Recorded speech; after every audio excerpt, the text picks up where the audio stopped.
G'day everyone and welcome to something a little bit different. Instead of the power rankings, the top 8 videos that I've kind of gone with, I've gone a little bit left field here and let's do a tier list thanks to Tier Maker, which is how I'm doing this. So we've got the number 1 seed, the contenders, the teams that look finals bound, the teams that aren't quite good enough, and let's face it, the teams that are shit. So follow along, it's going to be a bit of fun. If you haven't subscribed yet already, please do so. If you enjoy this more than the other way that I've done monthly power ranking videos, let me know. I think this is going to be a bit more fun for 2 reasons. 1, we get to talk about every team a little bit, and number 2, it's a bit different. It is, it's a bit different, and you've got to be different. As much as I subscribe to the theory of only a select few can have original thoughts, I think everyone can have original ideas and take ideas and we can tweak them into potentially fun ways, which is what I'm trying to do here. So let's get into it. I'm just going to do this in the order that they give me, because for some reason we've got Adelaide to North is in alphabetical order, and then it just becomes a fucking mess. So, Adelaide, let's start controversial. They're 3-3. There's a case to be made they should be 1-4, with the Jordan Dawson kick and the Dogs' close win, but there's also a case to be made they should be 5-1 because of the Heath Chapman spoil and Mason Redman marking the ball to save the game. So 3-3, they've split their close games 2-2. Had a good win over the Tigers as well. There's a case to be made that they're actually in a beautiful spot. I think they are as well. I think they're not quite good enough, and I get the feeling, and I am going to put these in order, but I get the feeling that they are the closest without doing a practice run of this, but not good enough. Probably seems a bit harsh. I don't think they're a finals team, and they're definitely not shit. They're building the right way, and I like it. Oh, excuse me. How's that for a start? Brisbane, they go straight into the contender category. Hardly any positional weaknesses. Eric Hipwood's got to come back. They're playing good footy at the moment. Their forward line, forward of centre, they're the most dangerous team in the competition for mine because they've got so many different guys that can hurt you offensively. They're going well. Harris Andrews isn't even having an all that great year, and yet the defence still doesn't look fragile, which is extraordinary. Carlton, oh boy. Oh, it's literally, with Pitnet out, which I said in my review is a loss that is not being felt until he gets injured, rather than thinking if he leaves the side they're in trouble, except for Carlton fans, because funnily enough, they know their team, and good on them. I feel like here is the best choice, but I think they're finals bound, but I think they're going to be the weakest of the finals bound teams for now, unless I'm severely overreacting to Carlton's form fluctuations, and that's definitely a possibility.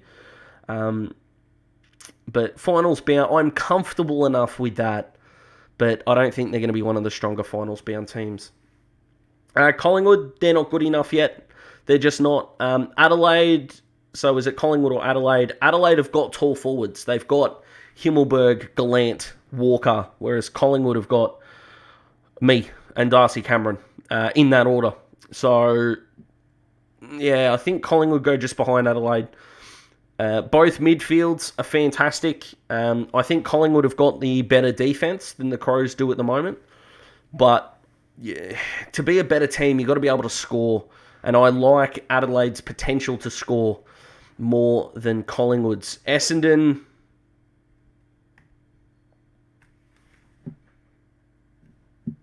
debate it, I dare you. What are they good at? Darcy Parish is good at finding the footy. Zach Merritt's back, that's good. Andy McGrath, fantastic. But their game style just looks not that good. They look very content with being poor at the start and then really getting into it. They're not the worst team in the competition, but they're shit. They're shit to watch. They're shit to support. I've got some Essendon fans as mates who are just not in a good mental health space right now. But yeah, the Bombers, oh boy, and they've got injuries as well. So there are reasons, not excuses, but there are reasons. Harrison Jones has been a bigger loss than I think we give it credit for. McDonald, Tip and Woody, who's slowly getting back into form, but we won't see him before the bye. It's unlikely. Merritt's been injured, but he's back. Stringer's got to get back into better form. I can absolutely see the Bombers being the best of the not quite good enough teams in a month, but this isn't future projection. This is now. I can only react at the end of April. How are you? Bombers are shit.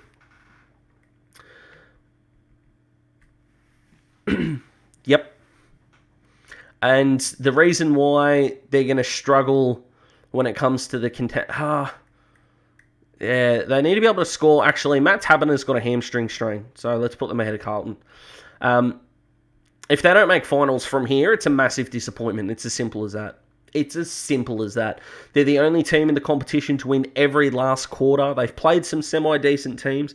I think Geelong are going to give them a touch-up this week just because it's down at GMHBA Stadium, but they've got a guy who's, if he's not winning it, he's second in the Brownlow in Andy Brayshaw. And they're doing all of this without Fife. Brennan Cox, Alex Pearce, Luke Ryan are doing well down back. They had no Hayden Young or Heath Chapman last week.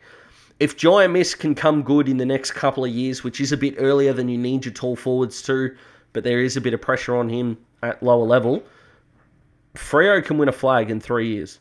They absolutely can. Geelong, I'm going to put them behind Brisbane, and the reason why is if that game that they had against each other was at the Gabba, Brisbane win it, in my opinion.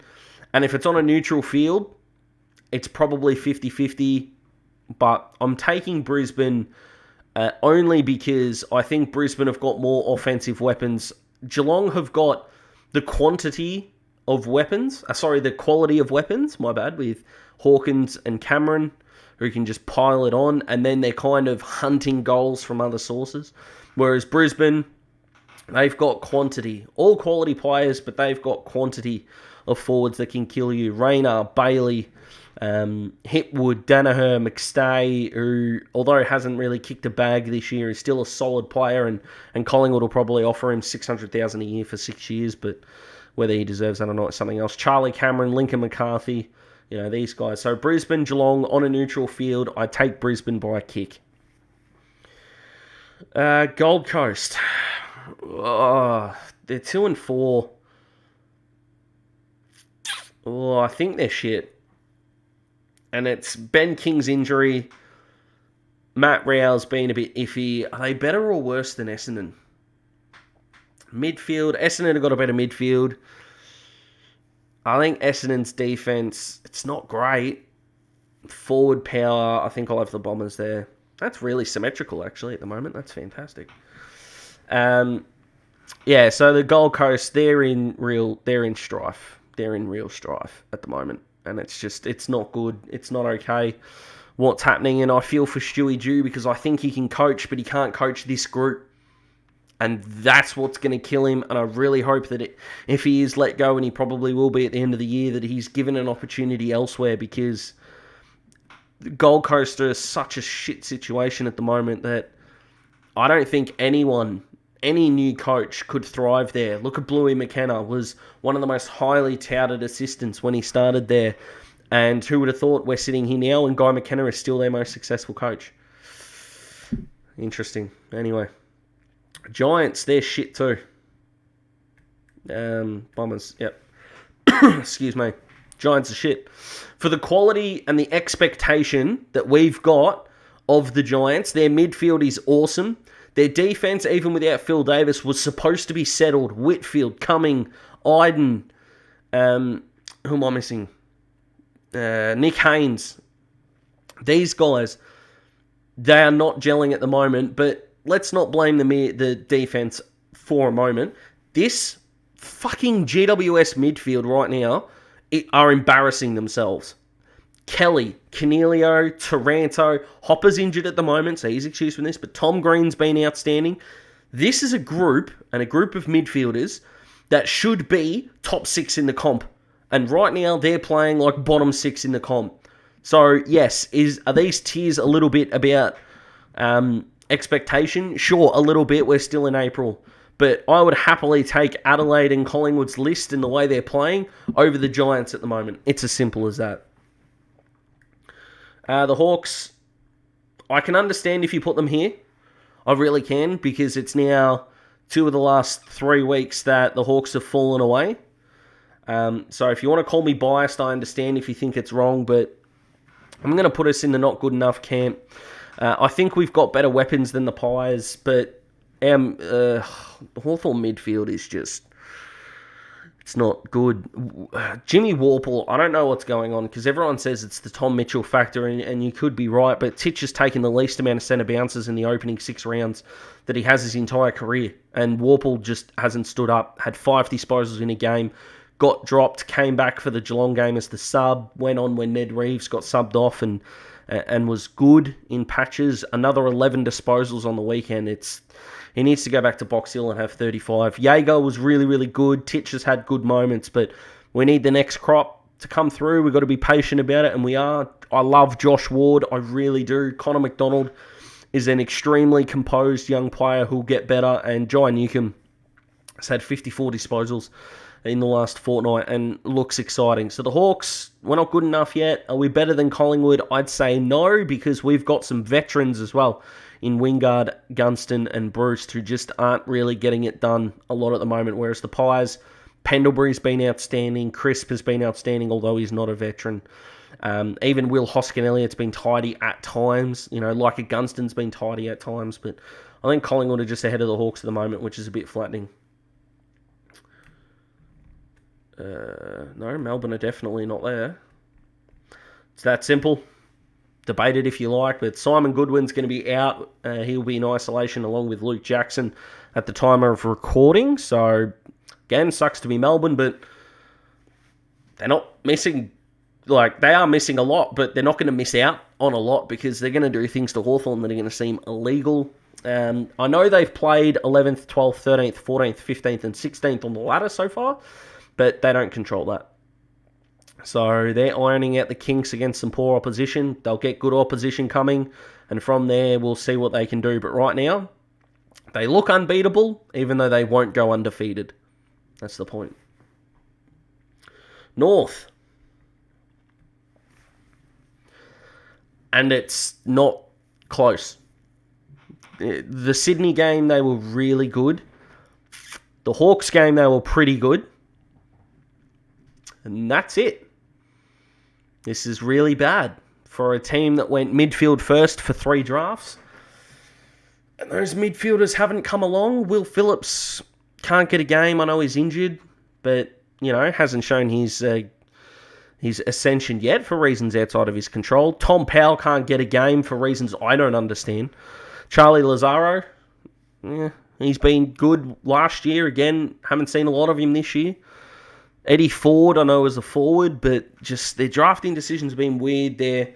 They let Tarrant go, didn't address the fullback position. Core and McKay are working their asses off, but it's just not happening. And where Luke Davies-Uniacke, Taran Thomas are at, Jaden Stevenson's been disappointing, although he's had some good games. But North, they look fucked at the moment. And if Nick Larkey ever wants out of that joint, congratulations. The club should fold or head to Tassie. I don't even think Tassie would have him at the moment. Let's go Port. They are shit. Port are shit. You can't go 0-5, only beat West Coast, and be not good enough. You're still shit. It's faith in them. The Brisbane game, they were good. Hawthorn, they were terrible. I don't think I'd have them better than... Are they better than the Giants? Their forward line, I think I might put them here. I don't feel good about that, but I don't feel good about GWS or Essendon, so it is what it is. 0-5, disastrous start. They looked good on the weekend, but I'm not going to overreact to the West Coast game, but what did please me was Todd Marshall's form. A guy, I like seeing maligned guys prove people wrong, and again, he wasn't up against great opposition, needs to become more consistent, but, he's kicked 5. Let's be happy about that, and Port Adelaide fans be happy about that. Sure, is the pressure on him to deliver, not 5 goals a game, but deliver good performances? Absolutely. But until he does or doesn't do that, let's celebrate the good game that he had. 5 tackles, 5 goals, tick, tick. The rest of Port, Jesus. Zach Butters just continually gets run into the dirt, which isn't what we're looking for, but he'll be okay. Connor Rosey looks like a fresh midfielder, but we need to see it more. But down back, they look fresh out of luck at the moment. Mackenzie, Jonas, Cleary, Darcy Byrne-Jones, they're not getting it done at the moment, but I want to shout out Dan Houston, who's having an outstanding season. But Power, they're shit. All right, the Tigers, bit like the Hawks at the moment. With Dusty, as I knock my mic over, cheapers. Hopefully I can edit that, or if I can't, I apologise. With Dusty, they're here. I'd swap them with Adelaide. With Dusty there. Because even with Dusty, they're not a finals team. And they're not a finals team because Dusty needs to be the cream on top of the cake. He needs to be the decorations. But right now, the product that Richmond are pulling out of their oven is either a perfect sponge and an amazing base, or you can flip the tin over and raw cake is just coming out and it's not nice to eat. And there's no in between. Worst thing you can have as a chef is inconsistency. Worst thing you can have in footy is inconsistency. Richmond are really inconsistent at the moment. Adelaide beat them, so they definitely can't be there. If Richmond played Collingwood today, who would I pick to win? Because Richmond would beat Hawthorn. I think I'd take Richmond over Collingwood. I think. I'm pretty comfortable with that. But, you know, there you go.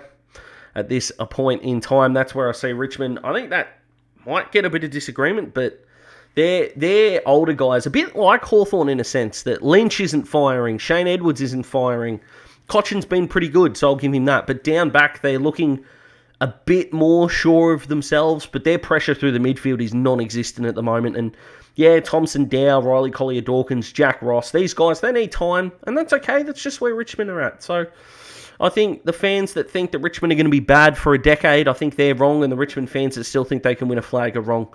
They need to get exposure into these young kids. They took 5 draft picks this year. They'll take, I think, 3 in the first 38 or something projected this year, so they'll be fine in a few years' time. Enjoy the success, enjoy the kids, and go from there. There's going to be a lot of careers to celebrate in the next couple of seasons.